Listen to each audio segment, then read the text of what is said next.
Hello everyone, welcome to ComfyEating. Today we are going to make a quick, easy and absolutely delicious coconut chutney, which is a common side dish in South India. Whether it's fluffy soft idlis or crispy golden dosas, this coconut chutney adds a perfect burst of flavors to every bite. So let's see how to make it. In a blender, we will take 1 cup grated coconut, 2 green chilies, 1 piece of ginger, some salt and little water for grinding.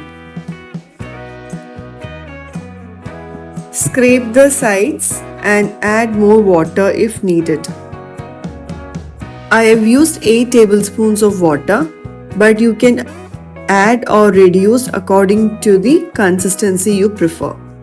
Now our chutney is ready. For the tempering, heat up a small pan, add 2 tablespoons of oil, add mustard seeds, urad dal.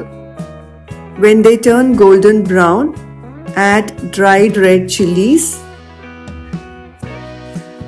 a handful of curry leaves and a pinch of ink. Give everything a good stir and pour this tempering over the coconut chutney. I hope this chutney brings as much joy to your meals as it does to mine. Thank you for watching.